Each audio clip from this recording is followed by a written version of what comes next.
Olá, boa tarde, tudo bem com você que está aqui na Bélgica? Bom dia para você que está no Brasil ou em algum outro local acompanhando ao vivo este momento de oração e meditação na Palavra de Deus. Como você tem passado? Espero que bem. Estamos juntos novamente. Sou o pastor Ricardo Pereira, pastor da Igreja de Língua Portuguesa de Bruxelas. Durante o último mês, eu convidei alguns amigos para que compartilhassem a Palavra de Deus juntamente com vocês. Estive um pouco ausente das pregações, das lives que nós temos feito na nossa igreja, por um motivo muito importante. O nascimento do meu segundo filho foi há 5 semanas e ele está bem, está saudável, tudo corre bem com ele, com a minha esposa, com a Michele. E nós somos muito gratos a Deus, porque realmente nós temos um menino que está se desenvolvendo, crescendo, e nós esperamos que seja uma bênção para nós, para a família, para a igreja, acima de tudo para Deus. Durante esses sábados que eu estive acompanhando, assistindo como membro da igreja também, tivemos mensagens maravilhosas, pastores que compartilharam a palavra de Deus conosco e nos enriqueceu bastante durante esse período.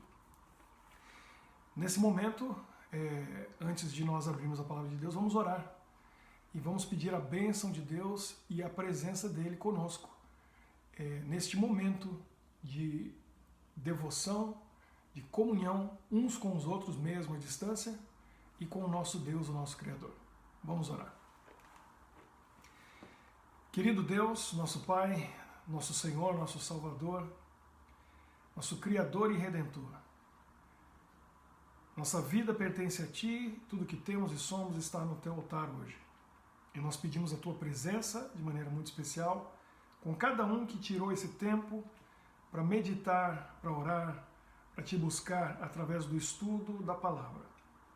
Nós somos gratos a Ti pela vida, pela saúde, pelas bênçãos que recebemos, mas nós também, nesse momento, queremos orar e interceder por aqueles que estão sofrendo devido a dificuldades e lutas dessa vida por causa do pecado. Nós pedimos pelos membros da nossa igreja que estão espalhados em vários lugares, nós pedimos que o Teu Espírito esteja com eles e que eles não desanimem da sua jornada espiritual, que eles continuem lutando, permanecendo fiéis a Ti, apesar de não termos um local de adoração nesse momento. Nós pedimos pela Vanusa e sua família, que tem sofrido a perda de uma prima no Brasil de maneira trágica, que eles sejam confortados e tenham a esperança de que um dia a verão novamente e estarão com ela no Teu reino.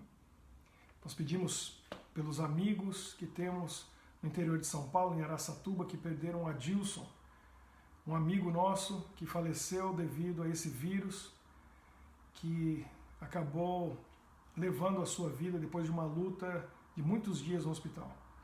Esteja com cada amigo dele, com cada membro da igreja de Araçatuba e principalmente com a sua família, com a sua esposa.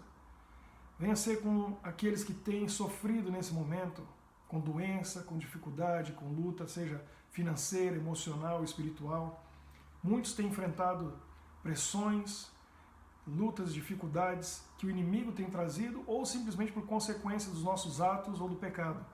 Mas Tu és um Deus de amor que nos aceita, nos abençoa, nos perdoa e nos ajuda em nossa luta, na nossa dificuldade, apesar dos nossos erros e falhas, ou nos ajuda a suportar as consequências do mal nesse mundo. Venha ser com cada um, venha abençoar com o Teu Espírito, com a Tua presença, com os Teus anjos, e dar-nos fé, coragem e perseverança nesses momentos difíceis. Pedimos a Tua bênção nesse momento ao lermos a Tua palavra e estudarmos aquilo que o Senhor tem a nos apresentar através dela. Nós oramos pelo Teu Espírito, pela compreensão e discernimento, e que o Senhor nos ajude a não só entender e compreender, mas nos dê convicções, decisões, para que possamos praticar aquilo que aprendemos. É o que pedimos e oramos no nome do Senhor Jesus, nosso Salvador. Amém. Você tem a sua Bíblia aí com você? Então eu convido você a abrir a palavra de Deus no livro de Lucas.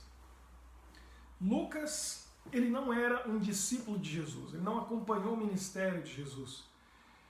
Ele era um médico que se tornou cristão, um judeu que se tornou cristão, e ele fez uma investigação, ele era um repórter investigativo.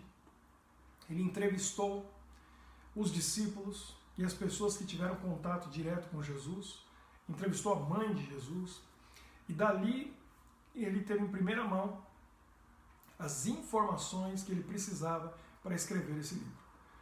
Então Lucas traz alguns detalhes que os outros não trazem. Ele traz informações interessantes, e é interessante também notar que há muitas parábolas no livro de Lucas. Entre elas, a parábola que se encontra no capítulo 10. Lucas, no capítulo 10. Vamos dar uma olhadinha numa parábola de Jesus. Uma das mais interessantes, que nos ensina lições pertinentes para os nossos dias. Foi importante para o tempo de Jesus, para o povo de Israel, para os judeus, e ainda é importante para nós hoje. Ainda é muito válido. É a parábola do bom samaritano. Há um detalhe muito interessante nessa parábola, nessa história, que poucos conhecem e sabem. Veja que Jesus estava ali em um dado momento, ensinando, falando a um grupo de pessoas, provavelmente havia uma roda ao redor de Jesus, muitos ouvindo, seus discípulos, o povo e representantes das várias classes sociais de Israel. Estavam ali, ouvindo. Havia entre eles um doutor da lei, um intérprete da lei, segundo a minha versão. E ele faz uma pergunta a Jesus, naquele momento de ensino. Vamos ver a partir do verso 25. Lucas 10, 25. E eis que certo homem, intérprete da lei, se levantou com o intuito de pôr Jesus à prova e disse-lhe: Mestre, que farei para herdar a vida eterna? Veja, ele queria pôr Jesus à prova e por isso ele fez essa pergunta. Essa pergunta era uma pergunta que nós vemos em outros momentos na história de Jesus. Outras pessoas perguntaram. O jovem rico fez essa pergunta para Jesus, com um coração puro, não para provar a Jesus. Ele tinha realmente interesse de saber o que precisava fazer para entrar no reino de Deus, e ele foi tocado por aquele momento quando Jesus recebe as mães e as crianças, coloca as crianças no colo e abençoa cada uma delas. Aquilo tocou o coração daquele jovem rico, que pensou, refletiu e disse: esse é um mestre, este é um rabi verdadeiro. Ele tem amor. E o amor de Jesus tocou o coração do jovem rico. E ele faz essa pergunta: o que eu preciso fazer para herdar a vida eterna? Bom, isso nos mostra que deveria haver uma dúvida geral no povo de Israel. Por quê? Porque os saduceus diziam uma coisa, os fariseus diziam outra coisa, os sacerdotes diziam outra coisa.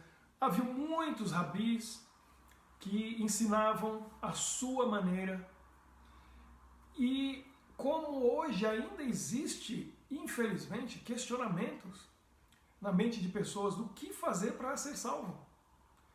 Seja no cristianismo em geral, ou mesmo fora do cristianismo. Os budistas e os hinduístas creem na reencarnação, na roda das almas e no fazer o bem para ser recompensado numa vida futura. Para quando reencarnar, vir de uma maneira melhor do que se encontra hoje. E se alguém está numa situação ruim hoje, é porque na vida anterior foi muito ruim, negativo, e está pagando pelo que fez. No judaísmo existe algo assim, como duas balanças. Os atos bons de um lado e os pecados, os atos negativos do outro. E aquele que ganhar vai definir a sua salvação ou perdição. Então, é preciso ter pelo menos um ato bom e positivo a mais do que os seus pecados. Veja só, a questão da salvação gera dúvidas. Cristãos legalistas creem que a lei é necessária para a salvação. E há muitos pontos de salvação. Segundo nós estudamos na Bíblia, na Palavra de Deus, só existe um ponto de salvação. Apenas um. Se alguém disser para você algum dia, isso é ponto de salvação, isso é ponto de salvação, rejeite esta afirmação, essa frase. O único ponto de salvação que existe é Jesus Cristo. Ninguém será salvo sem Ele. Mesmo quem não o conhece será salvo através dele. Aceitar a Jesus é tudo que nós precisamos para a nossa salvação. Todas as outras coisas são consequência desta aceitação de Jesus como nosso Salvador. Encontramos no livro de Atos, Atos 2:38, crê em Jesus, seja batizado e será salvo. Então, crer em Jesus, e obviamente as obras começam a partir daí, eu preciso ser batizado, então isso é uma obra, eu tenho que decidir fazer algo. O que é? Descer as águas, como símbolo da minha entrega a Jesus. Mas é Jesus que nos salva. Bíblia não salva, igreja não salva, nada nos salva a não ser Jesus Cristo. É o único ponto de salvação. Todas as outras coisas são consequência disso, o que nós fazemos. Esse homem, esse intérprete da lei faz essa pergunta para Jesus, mas ele queria colocar Jesus contra a parede. Ele queria criar uma armadilha. Porque dependendo da resposta de Jesus, ele já estava preparado para argumentar, para distorcer, para desviar e mostrar, como ele cria, que Jesus era um falso mestre, que ele era um falso profeta, que ele estava trazendo uma mensagem errada ao povo de Israel.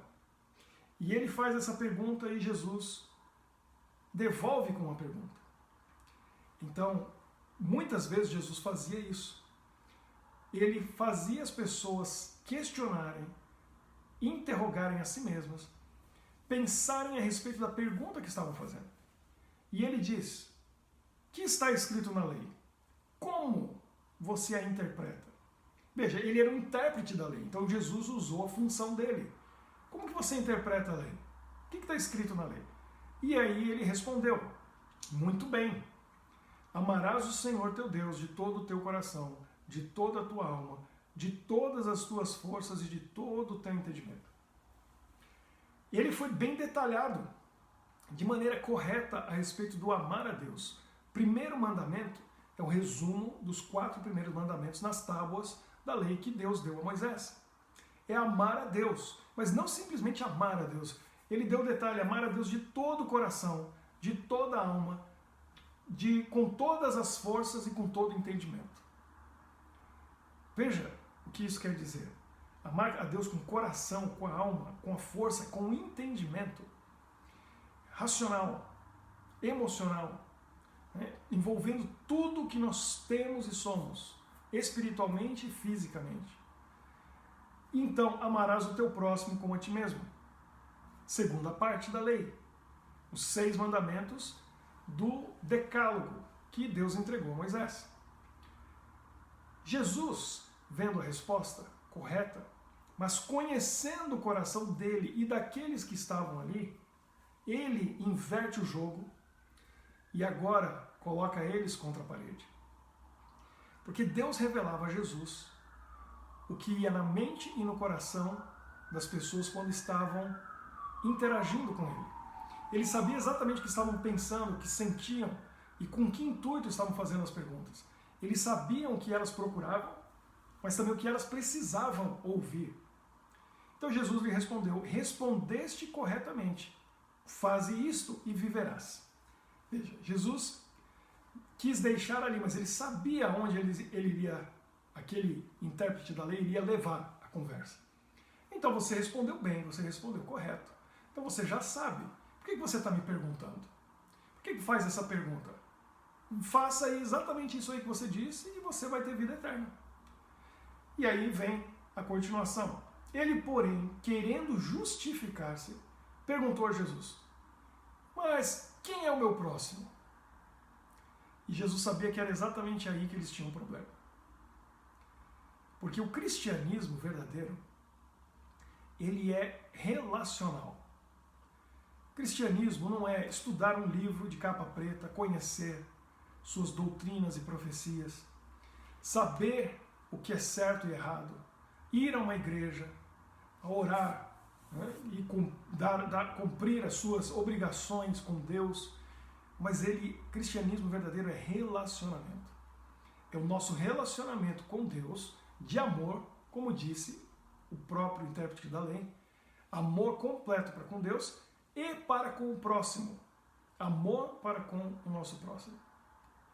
Então isso é cristianismo, é relacionamento. Tanto é que Deus decidiu vir do céu à terra na forma humana para se relacionar conosco pessoalmente.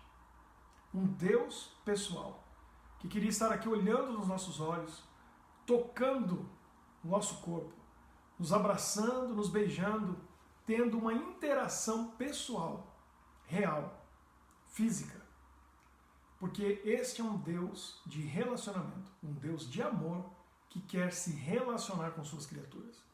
Então, cristianismo, religiosidade é relacionamento. Agora, o questionamento desse homem era, então quem é o meu próximo? Com quem que eu devo me relacionar então?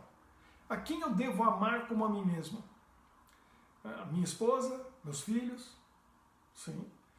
Meus vizinhos, os meus amigos, quem trabalha comigo, quem estuda comigo, os meus compatriotas.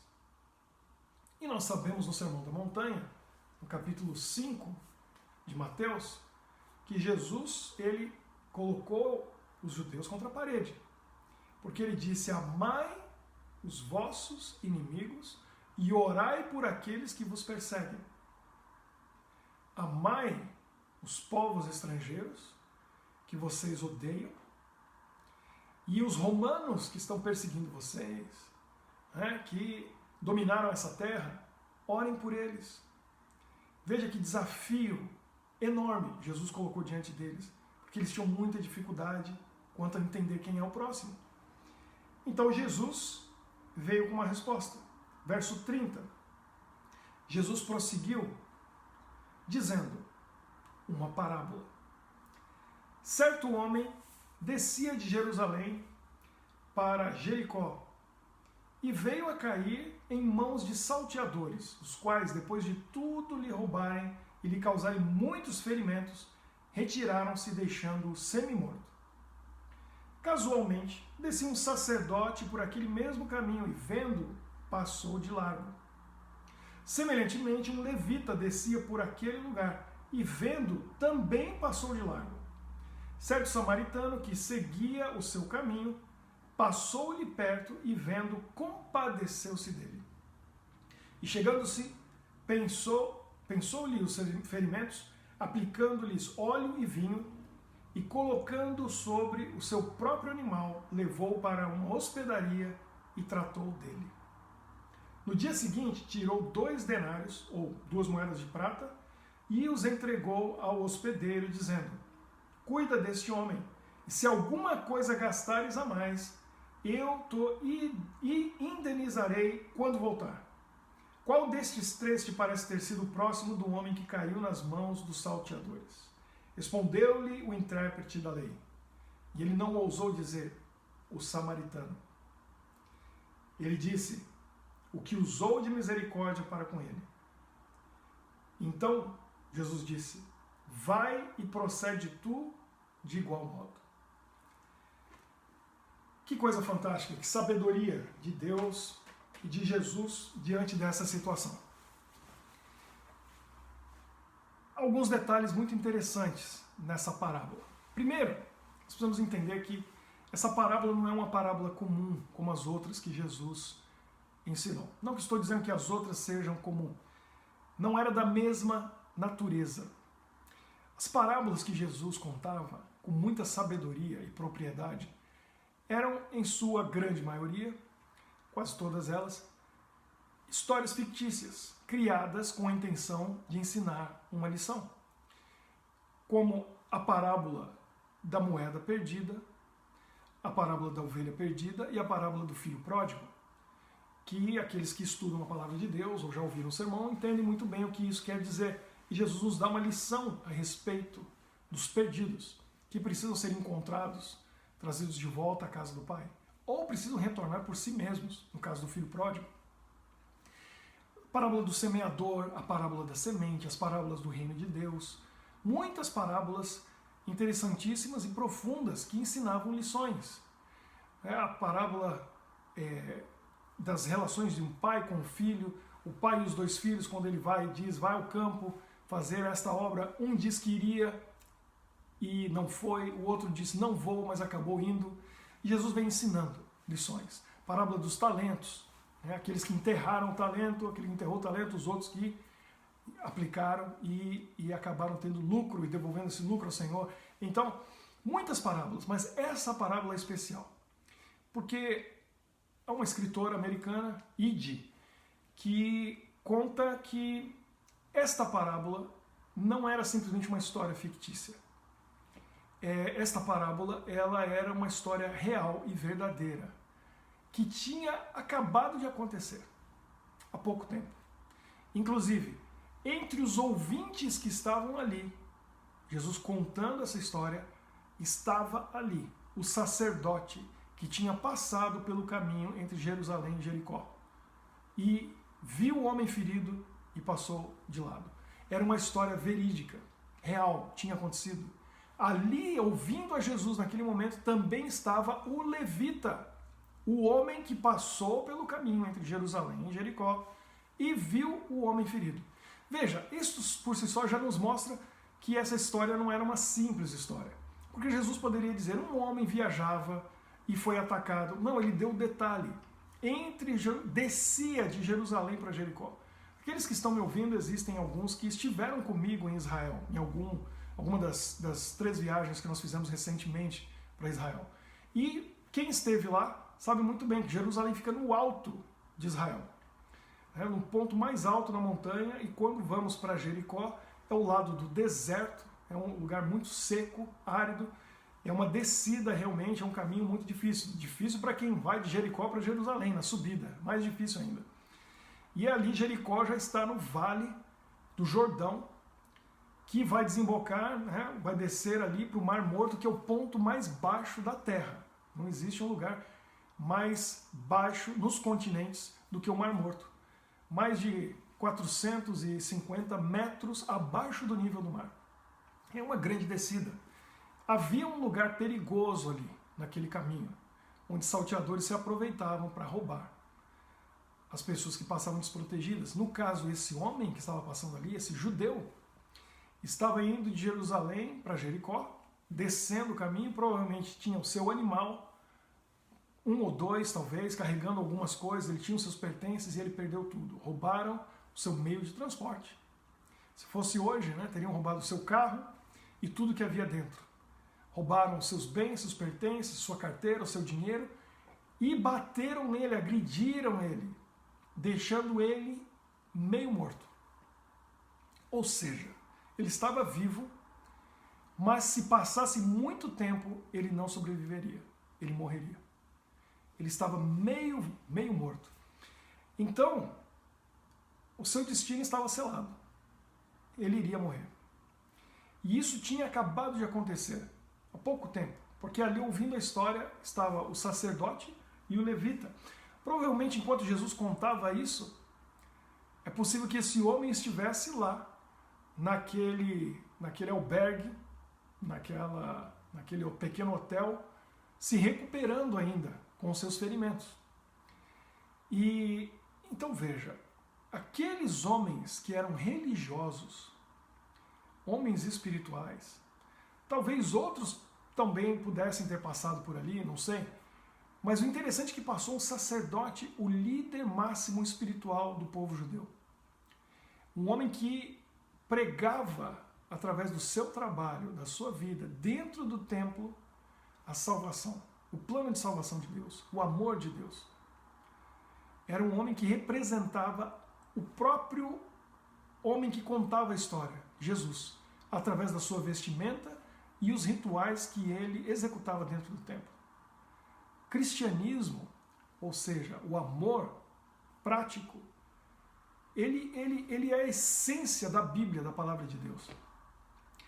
Que adianta uma pessoa estar na igreja, trabalhar na igreja, viver na igreja, um templo, no caso do sacerdote, ter esse nome, esta etiqueta sacerdote, se não entendeu, não compreendeu e não vive, não pratica aquilo que representa. Jesus queria ensinar uma lição para aquele sacerdote que estava ali ouvindo, que não sabia o que aconteceu depois que ele passou.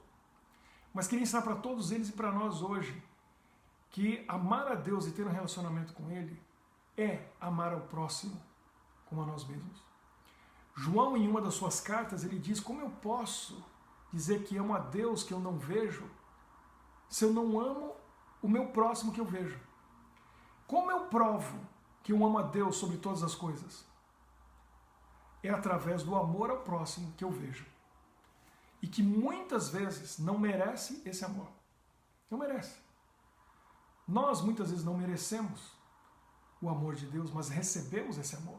E a palavra de Deus diz: de graça recebeste, de graça dai. Você recebe o meu amor e o meu perdão, ofereça o meu amor e o meu perdão de graça também, como você recebeu de mim. Ali também estava o levita. A tribo de Levi era uma tribo separada, era uma tribo especial, era uma tribo espiritual. Todo levita era responsável pelo trabalho no templo, um trabalho espiritual. Eles viviam ali, cuidando de tudo aquilo que envolvia a igreja da época. Se esperava deles um exemplo, um modelo, uma vida espiritual superior. Mas o que acontece com aquele levita? Na hora de mostrar na prática o amor para com o próximo, ele passa de lado e deixa. Veja que aquele homem caído ali era um judeu, como eles. Um homem da mesma nação, da mesma fé. E eles desprezaram, rejeitaram. E passaram porque pensaram em si mesmos. Estou atrasado para o meu compromisso. Tenho algo a fazer. Eu preciso realmente chegar lá a tempo. Não tenho tempo para isso. Não vou me envolver. De repente alguém me vê aqui e vão achar que fui eu que causei esse dano. Quantas possibilidades, quantas desculpas para evitar o envolvimento. E é assim que hoje em dia muitos de nós fazemos. Usamos de desculpas, argumentos múltiplos para evitar que nós nos envolvamos com situações ou pessoas que estão em dificuldade. Não é minha responsabilidade. Acaso sou eu o guardador do meu irmão? Agimos como Caim, e Abel, a primeira história no começo do mundo. Mas a verdade é que em seguida veio um samaritano, o povo mais rejeitado pelo judeu, odiado e desprezado, porque os outros povos, os romanos, eram pagãos. E aí temos os filisteus, jebuseus, amalequitas, midianitas, e assim a lista é grande, que eram povos idólatras, que desprezavam o Deus de Israel. Então eles sabiam o seu lugar. O povo judeu se considerava o povo de Deus, o povo verdadeiro, e aqueles povos são povos inimigos. Mas o samaritano, ele se considerava povo de Deus, porque ele era um vira-lata. O judeu se considerava puro sangue. Nós viemos da linhagem de Abraão e nós não nos contaminamos e não nos misturamos o nosso sangue com esse povo idólatra. Mas o samaritano era das tribos de Israel, das 10 tribos, que acabaram se misturando com os midianitas, com os filisteus, e acabaram criando essas gerações que vieram depois, com uma mistura não só genética, mas espiritual e religiosa. Eles mantiveram crenças e as ideias que vieram lá do povo de Israel, mas misturou com a idolatria e as ideias desses povos de Canaã, o que Deus tinha proibido, porque ele sabia que o fim seria esse. Então eles também aguardavam o Messias, e isso fica claro quando Jesus vai a Samaria e aquela mulher no poço diz: nós adoramos a Deus aqui, vocês dizem que o lugar certo é Jerusalém, mas a gente também está... Acaso não é este o Messias? Ela diz depois para as pessoas, quando ela volta: certamente ele é um profeta, porque ele falou tudo sobre a minha vida, meu passado. Então eles também aguardavam o Messias. E o judeu tinha um problema muito sério com o samaritano. Porque eles, na visão dos judeus, eles estavam sujando o nome dos verdadeiros adoradores. Eram aqueles que se diziam o verdadeiro povo de Deus, mas tinha idolatria no meio deles. Era uma verdade corrompida. Estava misturada, adulterada, né? Misturada com a mentira, o engano, a idolatria. E isso trazia um ódio muito grande. Vocês são descendentes daqueles que traíram o nosso pai Moisés, o nosso pai Abraão, a verdade que nós deveríamos levar. E justamente Jesus conta na história que é verídica. Um samaritano passando por ali, vê o judeu naquela situação e se compadeceu dele, como disse Jesus na história. E ele não só ajudou o homem, tratou dele, mas colocou sobre o seu animal, ou seja, ele desceu do seu animal, uma mula, um burro, um cavalo, não sei, colocou ali em cima, o homem foi caminhando, carregando esse homem até esta hospedagem, onde ele ficou ali cuidando do homem por um dia, segundo a história. Tratou dele e aí no dia seguinte ele parte para cumprir o seu trabalho, sua missão, paga as despesas até a mais e diz, quando eu voltar, se tiver mais algum gasto, eu vou ressarcir você. Ou seja, faça tudo o que for possível para salvar a vida desse homem, para restituí-lo à sua condição anterior. Veja que coisa fantástica. O inimigo, aquele desprezado, ele demonstrou amor. Aquele homem tinha Deus no coração, independente de onde ele vinha, dos samaritanos, independente de quem ele era, de como ele era desprezado pelos judeus, ele tinha o amor de Deus e ele cumpria a lei. Ele cumpria a lei. Porque a lei dizia, amarás a Deus sobre todas as coisas e prova esse amor amando ao próximo como a ti mesmo. Quem é o próximo? O próximo é a nossa família. Começa em casa o cristianismo verdadeiro. Começa nas nossas relações entre esposo e esposa, pais e filhos, filhos e pais. O relacionamento da família é onde o nosso primeiro passo como cristãos deve ser tomado. E é geralmente o mais difícil. Porque em casa a máscara cai. Em casa nós somos nós mesmos e não dá para esconder. Não dá para fingir que eu sou um bom cristão. Ou é, ou não é. Essa é a verdade. E aí as nossas palavras são verdadeiras. As nossas atitudes são reais. Então o primeiro próximo é aqueles que estão mais próximos. A nossa família. As pessoas com quem trabalhamos, com quem estudamos, os nossos amigos, os nossos familiares em geral, os nossos irmãos na igreja. E aí nós vamos para fora. O nosso próximo são aqueles que estão aí pela rua. E até mesmo Jesus chega a nos trazer a ideia de que o nosso próximo é até aquele que nos persegue, é aquele que é nosso inimigo. Pessoas que não merecem o nosso amor, o nosso respeito, a nossa consideração, mas eles são o nosso próximo. Me impressiona muitas vezes a atitude de algumas pessoas, atitude de bondade, de misericórdia, de se compadecer de alguém que está num momento difícil. Nessa situação que eu e minha esposa nos encontramos aqui há um pouco mais de um mês, nós vimos isso. Bons samaritanos que nos ajudaram. Veja, nós estamos aqui na Bélgica e como missionários a gente vai pelo mundo. E como aqueles que estão aqui, muitas vezes acontece, né? Muitos têm família, vêm para cá junto, né? Os primos, às vezes o pai, a mãe e filhos, mas no caso do missionário, a gente chega num país novo, como aconteceu no Japão, como aconteceu nos Estados Unidos, como aconteceu aqui, não temos família e não temos amigos. Começamos os relacionamentos do zero. E nós dependemos de pessoas. Dependemos de bons samaritanos. O nosso bebê estava para nascer no final do mês de maio e a minha sogra deveria estar aqui algumas semanas antes, mas ela fez um exame e descobriu que precisava de uma cirurgia de emergência. Foi feita a cirurgia, ela tem um tempo de recuperação e só vai chegar aqui, se tudo der certo, no final desse mês. A minha mãe também planejou estar aqui já há 3 semanas. Deveria estar aqui. Isso seria uma ajuda para nós, ao cuidar de 2 bebês. né? Um com 1 ano e 5 meses e o outro recém-nascido.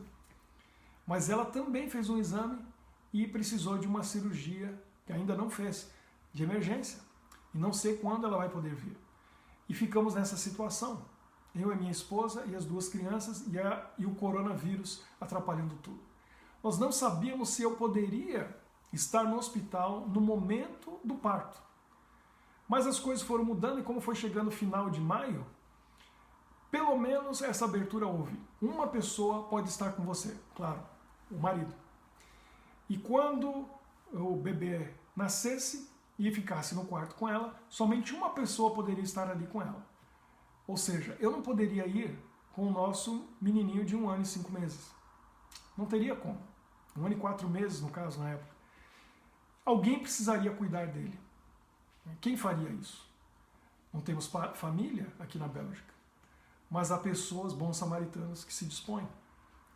E um casal da nossa igreja, a Luciana e o Jean, se dispuseram vir aqui em casa e ficaram 3 dias morando aqui conosco, cuidando do nosso menino para que eu pudesse estar no hospital com a Michelle.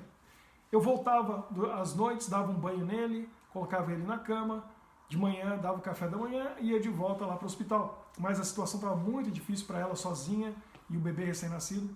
O Jean e a Luciana levaram o Kalel para a casa deles e ficaram com ele por 3 dias, para que eu pudesse ficar o tempo todo no hospital com a Michelle e o Christoph. Isso é ser bom samaritano. Isso é ver alguém na necessidade e se dispor. E com um ato de amor e bondade, ajudar, apoiar. Fazer algo para alguém que precisa, num momento especial. É o amor de Jesus em ação. Quando a gente ama Deus sobre todas as coisas, a gente acaba amando o próximo, como a nós mesmos. E nos colocamos com empatia no lugar daquela pessoa. Se eu estivesse nessa situação, eu gostaria que alguém fizesse isso por mim. Então eu vou fazer. Porque o mundo é uma roda. E um dia nós estamos por cima e vai chegar um momento que vamos estar por baixo. Hoje a minha mão ajuda, amanhã a mão de alguém vai me ajudar. Hoje eu posso oferecer, amanhã alguém vai me oferecer algo que vai me ajudar. Eu convidei um amigo para pregar para vocês, já tem aí algumas semanas, pastor Deni. Pastor Deni Martins esteve 2 vezes aqui conosco. E eu nunca vou me esquecer, 18 anos atrás, nós estávamos num encontro de pastores no norte do Paraná, na cidade de Maringá. E no domingo, naquele encontro, nós estávamos caminhando pela cidade, estava deserta, não havia carros na rua, pessoas. Nós fomos em algum local, estávamos caminhando pela calçada e uma mulher sentada ali na calçada, sem teto, né, morando ali na rua, simplesmente com a mão estendida, precisando de algum dinheiro, quem sabe para comer. Nós passamos por ela, eu vi, ele viu, nós fomos caminhando e mais ou menos 10 metros depois que nós passamos, ele parou. E eu parei, me surpreendi, olhei para ele, sem dizer nada, ele colocou a mão no bolso, tirou a carteira, voltou e deu para ela o que hoje seria o equivalente aqui a 10 euros. E ele viu a minha surpresa, olhando para ele, e ele simplesmente disse o seguinte: eu tenho, ela não tem. E continuamos andando. Aquilo me impressionou, aquilo me fez pensar. Porque quantas vezes nós estamos em situações como essa, onde nós podemos ser o bom samaritano. Eu tenho, eles não têm. O que você faz diante dessa situação?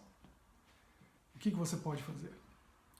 2 anos atrás eu estive na África e eu vi, não situação de pobreza, eu vi situação de miséria. E a gente vê nos olhos das pessoas, e nós vemos na reação delas, quanto elas precisam, e quando elas olham para nós, elas veem em nós uma esperança. É uma sensação muito interessante quando eu estava, por exemplo, em Uganda, Kampala. Onde eu ia, eu era o único que não tinha pele escura. Era muito fácil ser visto. E logo eu ganhei um apelido, Muzungu, Muzungu, Muzungu, quer dizer homem branco. Muzungu, Muzungu, Muzungu. Fui a uma favela e as favelas do Brasil são de luxo, comparadas com a favela que eu vi em Kampala. o esgoto ali correndo no meio da favela, as crianças sem roupa, as pessoas caminhando descalças, em casas que não pode dizer que são casas, que são pedaços de madeira colocados no chão batido, e eu não sei onde eles têm banheiro ali. A porta é simplesmente um pedaço de pano com 2 pregos, e é assim que eles vivem. E eu visitei um amigo que estava indo à igreja, com o trabalho de um amigo nosso aqui de Bruxelas, que é de Ruanda, mas cresceu em Uganda, e ele construiu uma casa para missionários lá e ele tem um ministério. Nós fomos juntos ali. E eu nunca vou esquecer a alegria daquele homem chamado Ivan, sua esposa e as 2 crianças pequenas, 2 meninas gêmeas de 5 anos de idade. Quando eu dei para ele 20 euros, o que para mim, o que é 20 euros? Com aqueles 20 euros, o meu amigo me disse que, o Leon, que ele poderia alimentar a família por um mês. E a alegria e a gratidão dele, imensa, por causa daqueles 20 euros que podia alimentar a família por um mês. Quantas vezes nós temos a oportunidade de ser o bom samaritano? De fazer alguma coisa por alguém? E não é financeiro. Tantas pessoas que têm dificuldades emocionais, espirituais. Quantas pessoas estão ao nosso redor precisando de uma palavra de apoio? Simplesmente alguém que dedique tempo para ouvir. Porque a gente não tem tempo mais hoje em dia para ouvir. Para dedicar 1 hora para alguém, 2, 3 horas, para escutar um desabafo, para trazer esperança, para ser o bom samaritano. Nós vivemos num mundo individualista. Todos se preocupam consigo mesmos, com a sua família, com a sua situação, com as suas necessidades. E o cristianismo verdadeiro, uma igreja cristã verdadeira, é aquela que se preocupa com os relacionamentos, com as pessoas. A relação com Deus e a relação com o próximo, onde nós provamos que temos o amor de Deus. É nesse relacionamento com Deus que nós recebemos o poder, recebemos o amor, recebemos o caráter de Cristo em nossa vida. Quando eu gasto tempo com Jesus em oração, em meditação, em comunhão, eu sou transformado à sua imagem. E com a imagem de Jesus em minha vida, eu me relaciono com as pessoas, transmitindo a elas o que eu recebi de Deus. De graça recebeste, de graça dai. E as pessoas que não têm essa relação com Deus, acabam tendo através de você, através de mim. E através dessa relação, elas podem descobrir o amor de Deus. Através do nosso olhar, do nosso ouvir, do nosso falar, do nosso servir, do nosso ajudar, do nosso doar. É assim que elas encontram a Deus e o seu amor. Através das pessoas que têm o amor de Deus. Através dos bons samaritanos. Daqueles que são, quem sabe, o inimigo, o desprezado, onde não há naturalmente uma relação, não há uma proximidade. Mas mesmo havendo, que às vezes em alguns casos se torna até mais difícil, você pode demonstrar esse amor, esse carinho, esse afeto que vem de Deus para aquele que está ao redor. Como temos agido? Somos como o sacerdote e o levita, quando vemos alguém em necessidade, passamos de lado, não tiramos um tempo para orar com a pessoa ou pela pessoa, não tiramos um tempo precioso da nossa vida para doar para ela? Ou nós somos como o samaritano, que não importa quem seja, que está em necessidade, para, desvia do seu caminho, do seu plano, do seu projeto, gasta tempo e acaba fazendo o bem para aquela pessoa, servindo aquela pessoa. Eu espero que você entenda o que Jesus quis nos ensinar com essa história verídica que aconteceu ali nos seus dias. Que nós possamos entender e compreender as implicações de ter o amor de Deus em nossa vida, amando sobre todas as coisas e amando ao próximo como a nós mesmos. Mostrando na prática, no dia a dia, quem é o nosso Deus e quão grande Ele é, transformando a nossa vida e colocando no nosso coração amor genuíno e verdadeiro, para que possamos amar ao próximo, aqueles que estão ao nosso redor. Que Deus abençoe você, que Deus abençoe a sua família, a sua igreja, e que Deus coloque no seu coração o sentimento que havia naquele coração do bom samaritano. Um homem real, que existiu, uma história verídica, que não desprezou aquele que o desprezava, mas amou aquele que o odiava e deu para ele o seu melhor quando ele mais precisava, porque ele estava entre a vida e a morte. E se não fosse o bom samaritano, o que seria daquele homem? Nesta semana, amanhã você vai ouvir uma mensagem do pastor Eurico Correia, que já falou conosco ontem. Na quarta-feira e na sexta-feira você vai ouvir uma mensagem com o pastor Kleuber, que foi missionário por 5 anos na China, retornou em dezembro para o Brasil. Ele tem histórias incríveis e impressionantes para contar para nós. Ele me contou agora há alguns dias que quando estava na China, um vídeo ficou muito famoso de uma câmera de segurança na rua que mostrava uma menina pequena, 2, 3 anos de idade, que foi atingida por um carro e caiu. E o que impressionou as pessoas naquele vídeo foi que 28 pessoas passaram e ninguém socorreu a menina que estava ferida, caída no chão. 28 pessoas.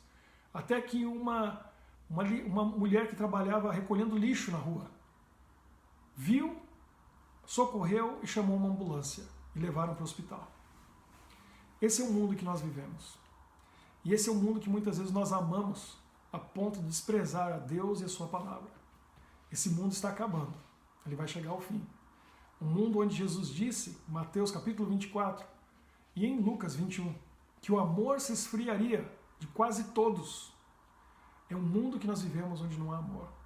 Que Deus coloque amor no seu coração. Encontre esse amor no relacionamento com Jesus. Mantenha diariamente uma relação íntima com Ele, para que você não esfrie no seu amor, para que você veja o valor que existe na vida humana, para que você se dedique ao próximo, dando o melhor que você tem. Que Deus abençoe você. Vamos orar e pedir para que Deus nos dê amor para com o próximo, mas para com Ele acima de tudo. Nosso Deus, nosso Pai, nós louvamos o Teu nome por todas as bênçãos que temos recebido.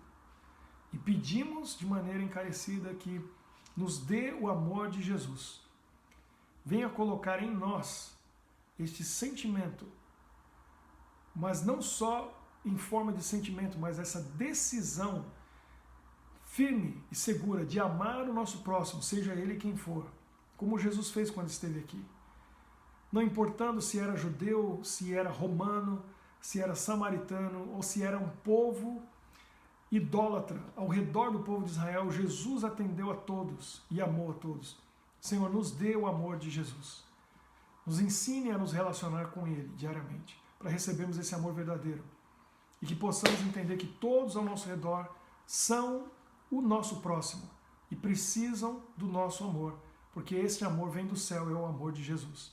Abençoe a cada um que ouviu esta mensagem hoje e que possamos praticá-la da melhor maneira possível, vivendo o amor de Jesus de forma prática, num cristianismo real e verdadeiro. Colocamos tudo que temos e somos no Teu altar, pedimos a Tua bênção sobre a nossa vida e uma semana abençoada contigo. Em nome do Senhor Jesus, nós oramos. Amém. Deus abençoe você e que você possa ser uma boa samaritana, um bom samaritano durante essa semana, no seu dia a dia. Um abraço.